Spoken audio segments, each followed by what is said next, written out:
शंखनाद में आपका स्वागत है। राहुल गांधी जहां नए साल की पार्टी मना रहे हैं, क्रिसमस मना रहे हैं, वहीं उनके नेता पीएम मोदी से मुलाकात कर रहे हैं और राहुल गांधी को एक बड़ा झटका देने की तैयारी में है।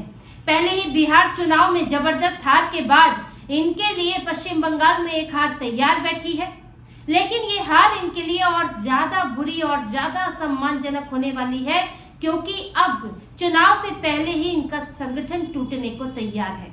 इनके संगठन में बड़ी सेंध लग रही है और इनके बड़े नेता अधीर रंजन चौधरी, इनके पूर्व अध्यक्ष, अब पाला बदलने को लगभग तैयार हो चुके हैं। अधीर रंजन चौधरी ने पीएम मोदी से हाल ही में मुलाकात की। इस तरफ अमित शाह बंगाल में थे और उस तरफ अधीर रंजन चौधरी पीएम मोदी से मिले थे और उन्होंने जो मिलने का कारण बताया, उस कारण को लेकर कोई बहुत यकीन करने वाला कारण वो है नहीं और सबको वजह बतानी पड़ती है। मीडिया तो सवाल पूछता ही है। तो उन्होंने बोला कि जो प्रवासी मजदूरों पर, बंगाल के प्रवासी मजदूरों पर हमले हो रहे हैं, जो उड़ीसा में एक मामला सामने आया है, उसमें एक बंगाली मुस्लिम मजदूर था, उसको बांग्लादेशी, जैसा कि इनका आरोप है, ममता बनर्जी का आरोप है कि बांग्लादेशी बताकर उसके साथ मारपीट की गई। हालांकि उड़ीसा पुलिस का कहना है कि लड़ाई हुई थी बीड़ी को लेकर और वो लड़ाई आगे बढ़ी तो उसमें मारपीट हुई है। इसमें बंगाली या बांग्लादेशी का एंगल नहीं है। लेकिन अधीर रंजन चौधरी ने कहा कि मैंने पीएम मोदी से मुलाकात की और उन्होंने आश्वासन दिया कि इन चीजों पर ध्यान दिया जाएगा। लेकिन ये एक घटना थी। अब मीडिया ने यह भी सवाल पूछा कि आप इसके लिए सीएम से मुलाकात कर सकते थे उड़ीसा के, कोई सभी राज्यों में तो हो नहीं रहा है, एक राज्य में घटना हुई है। तो फिर कहने लगे कि जब पीएम से मिलने का मौका था, सदन में भी ये बात नहीं उठी, तो इसलिए मैंने मुलाकात की। तो कारण को समझ नहीं आता।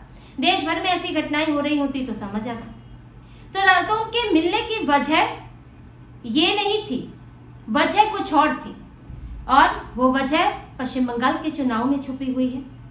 वो जैसे ही मिलकर आए और उसके एक दो दिन बाद उन्होंने मीडिया से बात की तो उन्होंने सीधे सीधे ममता बनर्जी को टारगेट किया और कहा कि ममता बनर्जी वो चुनाव में गड़बड़ियां करती हैं, वोटर लिस्ट में गड़बड़ियां करती हैं और चुनावी प्रक्रिया में हस्तक्षेप करती हैं। ममता बनर्जी यहाँ पर मसीहा बनने का नाटक करती है। पहले वो लोगों को डराती है, फिर उन्हें कहती है कि मैं तुम्हें बचाऊंगी और मसीहा बनने की उनकी रणनीति है कि पहले डराओ बचाओ फिर मसीहा बनो। और उनका इशारा मुख्य तौर पर मुसलमानों की तरफ था, क्योंकि मुसलमानों को ही वो डराने की कोशिश में लगी रहती है कि भाजपा आएगी तो खा जाएगी, तो इसलिए मुझे वोट दो। तो अधीर रंजन चौधरी वो भी बहरामपुर से चुनाव लड़ते रहे हैं और पिछली बार वो उनको वहीं पर मुस्लिम बहुल सीट रही है, लेकिन मुसलमानों ने हरा दिया था। मुर्शिदाबाद में ये आती है और वहां के जाने माने नेता है अधीर रंजन चौधरी।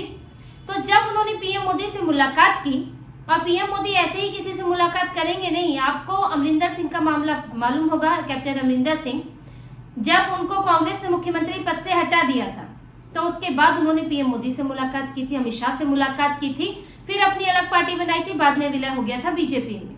तो ये एक बड़ा इशारा है कि कोई बड़ा कदम उठने वाला है और अधीर रंजन चौधरी अब इसी दिशा में बढ़ रहे हैं। क्योंकि कांग्रेस में देखिए जो कंफ्यूजन चल रही है, अधीर रंजन चौधरी जैसे नेताओं को अब लगता है कि कांग्रेस में आपके पास कोई मौका ही नहीं है और कांग्रेस का बंगाल में भविष्य ही नहीं है। राहुल गांधी वोट चोरी का मुद्दा उठाते हैं, लेकिन आप बंगाल में क्या करोगे? बंगाल में क्या बीजेपी सरकार में है, आप किसके खिलाफ बोलोगे? आप ममता बनर्जी के खिलाफ बोलोगे तो वो तो इंडिया अलायंस का हिस्सा है, आपके साथ गठबंधन भले ही ना करे, लेकिन कांग्रेस बिछी रहती है। कांग्रेस को लगता है कि अगर ममता कमजोर हो गई तो बीजेपी सत्ता में आ जाएगी, इससे अच्छा भले ही खुद वहां पर खत्म हो जाओ लेकिन बीजेपी को रोक लो। कांग्रेस इसी रणनीति से दिल्ली में भी चला करती थी, लेकिन फिर कुछ सलाहकारों ने कुछ ठीक ठाक सलाह दी तो अकेले चुनाव लड़ा, संगठन मजबूत करने की कोशिश की। लेकिन फिलहाल बंगाल में ये होता नहीं दिख रहा है, क्योंकि राहुल गांधी जिस तरह बिहार में एक्टिव थे, बंगाल में तो वो सोए हुए हैं। अब यहाँ पर ये वोट चोरी का मुद्दा भी नहीं उठा सकते, क्योंकि बिहार में तो उठा सकते थे, यहाँ पर उठाएंगे तो क्या बीजेपी के खिलाफ तो आप बोल नहीं सकते कि बीजेपी कैसे वोट चोरी कर रही है, वो तो सत्ता में है नहीं। एसआईआर की बात करेंगे तो वो तो एक बार एसआईआर हुई है, यहाँ तो वोटर लिस्ट में गड़बड़ी सालों साल से चल रही है जो ममता बनर्जी करा रही है। अगर ममता बनर्जी के खिलाफ बोलेंगे तो फिर भी समस्या है। तो ऐसे में अधीर रंजन चौधरी जैसे नेता जो कि देख चुके हैं कि अब कांग्रेस को का साथ यहाँ पर मुसलमान भी छोड़ चुके हैं, तो उन्हें लगता है कि जब आप ममता बनर्जी के खिलाफ लड़ोगे ही नहीं तो फिर आप यहाँ पर जीतोगे कैसे, आपको सीटें लाओगे कैसे, किसके खिलाफ लड़ोगे। और साथ ही उन्होंने देखा कि पिछली बार बहरामपुर में वो यहाँ से 5 बार जीत चुके हैं, लेकिन जब ममता बनर्जी ने यूसुफ पठान को उतार दिया, जो यूसुफ पठान जिनका कोई राजनीतिक तौर पर नाम नहीं है, एक क्रिकेटर है, लेकिन यहाँ पर जो राजनीतिक शक्ति थी वो थी टीएमसी, तो क्या किया, एक मुस्लिम नेता देखा और अधीर रंजन चौधरी एक हिंदू नेता, तो मुसलमानों ने किसे चुन लिया, एक मुस्लिम नेता को। तो यहाँ पर ये साफ दिखता है कि मुसलमान अब कांग्रेस के साथ नहीं है और मुसलमान किस तरह से मुसलमान को ही चुनते हैं। तो अधीर रंजन चौधरी को लगता है कि इस इलाकों में अगर आप कांग्रेस के साथ उतर रहे हैं तो आपको कोई फायदा नहीं है, और साथ ही अगर आप हिंदू हैं तो मुसलमान आपको वैसे रिजेक्ट कर देंगे, क्योंकि वो तो पूरे ध्रुवीकरण के साथ पूरी इस्लामिक राजनीति करते हैं, उसी को नजर में रखकर, उसी को ध्यान में रखकर वोट देते हैं, हिंदू भले ही बट जाए। तो ऐसे में अब उन्हें भी लग रहा है कि जब मुसलमान ही साथ नहीं है तो आप हिंदुओं का साथ लो, हिंदुत्व की राजनीति करो। यहाँ बीजेपी के साथ आप आओगे तो कम से कम ममता बनर्जी को टारगेट कर पाओगे, जैसे कि शुभेंदु अधिकारी ममता बनर्जी के खिलाफ, ममता बनर्जी की पार्टी में थे तो बीजेपी में आए, कांग्रेस में तो कि गए नहीं वो, और क्योंकि वहां पे जाने का एक तो पार्टी डूबी हुई है, कम्युनिस्ट पार्टी भी डूबी हुई है, फिर वो ठीक से चुनाव नहीं लड़ते। तो अधीर रंजन चौधरी चुनाव लड़ना चाहते हैं, कांग्रेस हथियार डाल देती है। पिछली बार भी यही किया था, राहुल गांधी भारत जोड़ो यात्रा निकाल रहे थे, लेकिन ममता बनर्जी ने पिछले चुनाव के समय भारत जोड़ो यात्रा में राहुल गांधी के स्पीकर नहीं बजने दिए कि लाउड स्पीकर नहीं लगेंगे जी, एग्जाम चल रहे हैं, ऐसे चुपचाप निकाल लो अपनी यात्रा। राहुल गांधी के मुंह से एक शब्द नहीं निकला, डर गए, जो कहते हैं ना डरो नहीं भागो नहीं, खुद ही डर गए, ममता बनर्जी से चुपचाप पश्चिम बंगाल से एक दिन में यात्रा निकाल कर ले आए, ये हाल था इनका। अब तब भी अधीर रंजन चौधरी बोल रहे थे कि हमें पूरी तरह लड़ना चाहिए, लेकिन किसी ने नहीं सुनी। यहाँ तक कि अब जब चुनाव हार गए, और गलती किसकी थी कि चुनाव आप लड़े नहीं ठीक से, इसलिए आप हार गए, तो अधीर रंजन चौधरी को प्रदेश अध्यक्ष पद से हटा दिया। अब बंगाल के वरिष्ठ नेता हैं, जो सांसद भी रहे हैं, नेता प्रतिपक्ष भी रहे हैं, राज्यसभा में, लोकसभा में नेता प्रतिपक्ष रहे हैं, तो वो नेता को अगर आप इस तरह निकाल दोगे तो उनके पास क्या विकल्प बचता है, पार्टी में कोई जगह नहीं है, सांसद नहीं है, तो आप है क्या, सिर्फ एक नेता है कांग्रेस के, और ऐसा भी नहीं बहुत बुजुर्ग हो गए हैं जी, 80 साल के हो गए, अब तो राजनीति खत्म, ऐसा तो है नहीं उनके साथ। तो इसलिए कांग्रेस में इंतजार बहुत हो गया, अब वो उस पार्टी की तरफ जाना चाहते हैं जो कि ममता बनर्जी के खिलाफ ढंग से चुनाव लड़ती है। राजनीति चुनाव यही है कि आप चुनाव तो लड़िए, आप परीक्षा तो दीजिए, पास होंगे या नहीं ये बात की बात है।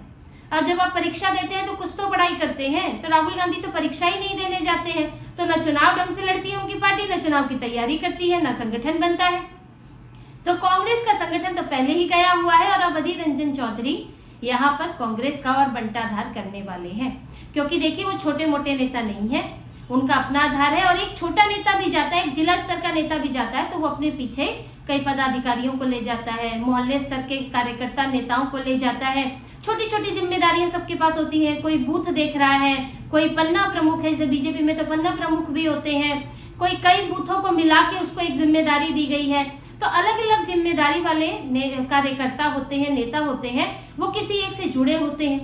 ये नहीं होता है कि सब जो है, अब जैसे टीएमसी में सब जो है ममता बनर्जी को देखकर ही चल रहे हैं, नहीं, वो अपने लोकल नेता को देखकर चलते हैं। तो जब अब अधीर रंजन चौधरी जैसा नेता जाएगा, जिनका बहरामपुर में लंबे समय से जीत रहे थे, तो कांग्रेस का संगठन वहां पर है, तो अधीर रंजन चौधरी अकेले तो आएंगे नहीं, और उनके अकेले आने से बीजेपी करेगी क्या, तो उनके लिए संगठन लेकर आएंगे। और ये मुर्शिदाबाद और बहरामपुर ऐसा इलाका है जहां पर बीजेपी का संगठन कमजोर है, क्योंकि मुर्शिदाबाद में 70% मुसलमान है, यहाँ पर टीएमसी रही है, ये तो किसी को पनपने नहीं देते हैं, कांग्रेस और कम्युनिस्ट पार्टियां तो पहले से है वहां पर, ये वरना इतना यहाँ तो इतनी हिंसा है कि किसी को पनपने ना दे और उसको मार दे, चुनाव के समय नहीं तो चुनाव के बाद मार दे। तो इसीलिए कांग्रेस का यहाँ पर संगठन है, अगर वो संगठन कमजोर होता है तो कांग्रेस के हाथ से ये इलाका तो गया ही, पहले भी बहुत अच्छी स्थिति नहीं थी, लेकिन अब और खराब हालत हो जाएगी और बीजेपी को यहाँ मजबूती मिलेगी। तो अधीर रंजन चौधरी भी बीजेपी के लिए काम के हैं, ऐसा नहीं है कि बीजेपी उन्हें ऐसे ही भाव दे रही है या उनसे पीएम मोदी ऐसे ही मुलाकात कर रहे हैं। मुर्शिदाबाद का इलाका, बहरामपुर का इलाका, ये बीजेपी का वहां पर बहुत अच्छी पकड़ नहीं है, और जब अगर वहां से एक ऐसा नेता मिलता है तो उससे बीजेपी को फायदा होगा। जैसे कि शुभेंदु अधिकारी थे, शुभेंदु अधिकारी ममता बनर्जी की पार्टी से आए, तो क्या वो अकेले थोड़ी आए, वो अपने साथ संगठन लेकर आए, उनके अपने भी कुछ उनसे निष्ठा रखने वाले नेता कार्यकर्ता थे वो लेकर आए, फिर उसके बाद कई नेता जो है टीएमसी से यहाँ बीजेपी में आए थे, और वो सब संपर्क देखिए, जो नेता आया है, एक बड़ा नेता आया है, वो सब संपर्क आपका करवाता है, बातचीत कराता है, उसको तरीके पता है, उसको पता है कि टीएमसी की पार्टी में क्या समस्या है और उनको कैसे तोड़ा जा सकता है। तो इन सब चीजों के साथ वो नेता आता है और आपको बता के ये उसके को भी अपने आप को प्रूफ करना होता है, साबित करना होता है कि उसने आपको फायदा पहुंचाया। एक तरह से समझ लीजिए कि कंपनी ज्वाइन करने जैसा है, कंपनी बदलने जैसा है। अगर आप एक कंपनी बदल के दूसरे में नौकरी करने जाते हैं तो खुद को साबित करते हैं, अपना अनुभव लेकर जाते हैं वहां पर, और कई बार अपनी टीम बनाने के लिए और लोग भी लेकर आते हैं, कई बार वो पिछली कंपनी से ही होते हैं। तो ठीक उसी तरह से यहाँ पर भी होता है। अब अधीर रंजन चौधरी भी आएंगे तो वो कांग्रेस से टीम लेकर ही आने वाले हैं और वो भी खुद को साबित करेंगे। ऐसे में कांग्रेस का और बुरा हाल होने की स्थिति हो गई है। राहुल गांधी पार्टी करते रहेंगे, कुछ समय के लिए हाथ हिलाने बंगाल पहुंच जाएंगे, बीच बीच में जाएंगे। अब पूरी तरह तो बैठ नहीं सकते दिल्ली में, कुछ दिखाना भी है कि मैं हूं नेता, लेकिन उनका संगठन बहुत कमजोर हो चुका है और जो बचा खुचा है उसमें एक बड़ी सेंध अधीर रंजन चौधरी के जरिए लगने वाली है। अधीर रंजन चौधरी बीजेपी का हाथ थामने वाले हैं। लगभग अब आसार वही है, बस सही समय का थोड़ा नजदीक चुनाव आने का और इंतजार है। कुछ चीजें इनके बीच में है जो चर्चा हो रही है, उसके बाद अधीर रंजन चौधरी अब लगभग अपना रास्ता तय कर चुके हैं। वहीं ये खबर ममता बनर्जी के लिए भी मुसीबत वाली है, क्योंकि ममता बनर्जी अभी तक उनका सामना कांग्रेस से, लेफ्ट पार्टी से था, जब बीजेपी बड़ी फोर्स नहीं थी, और जब से वो सत्ता में आई है तब से। तो लेकिन अब इन इलाकों में बीजेपी भी मजबूत हो रही है, जो ममता बनर्जी का गढ़ कहलाते थे। और यहाँ पर बीजेपी को अब सिर्फ कांग्रेस से नेता नहीं, ममता बनर्जी से भी नेता मिलने वाले हैं, टीएमसी से भी, क्योंकि बीजेपी एक मजबूत पार्टी बनकर उभरी है। ममता बनर्जी इस बार काफी कमजोर लग रही है, उनकी स्थिति कमजोर लग रही है, और जिस तरह से एसआईआर हुई है, घुसपैठिए भागे हैं, और ममता बनर्जी का ये वोटों का खेल बंद हुआ है या कम से कम कुछ कम हुआ है, तो उससे इनके जीतने की संभावना बहुत कम हो गई है। तो ऐसे में कई नेता ये भी देखते हैं कि अब जीतने वाले के साथ जाए कि हारने वाले के साथ जाए, और जो स्थिति दिख रही है उससे ममता बनर्जी की पार्टी से कई नेता इस्तीफा देकर बीजेपी में शामिल हो सकते हैं। चुनाव के नजदीक ये सारी चीजें होती हैं, अभी तो 3-4 महीने का समय है चुनाव होने में, लेकिन बातचीत चल रही है। टीएमसी में भी सेंध लग सकती है और बीजेपी उन जगहों से नेता अपनी पार्टी में शामिल करेगी जहां पर वो कमजोर है, जहां पिछली बार इतने अच्छे नतीजे नहीं मिले थे या अपना संगठन अभी मजबूत नहीं है, तो वहां पर टीएमसी के जरिए या कांग्रेस के जरिए बीजेपी इस बार बंगाल जीतने की तैयारी में है कि अपना संगठन रहे और कुछ जगहों को मजबूत किया जाए जिसके जरिए ममता बनर्जी को मात दी जा सके। तो इसी तरह की और खबरें और विश्लेषण आपके लिए लाते रहेंगे। हमसे जुड़े रहिए, सब्सक्राइब कीजिए, कमेंट कीजिए। बहुत बहुत धन्यवाद। जय श्री राम।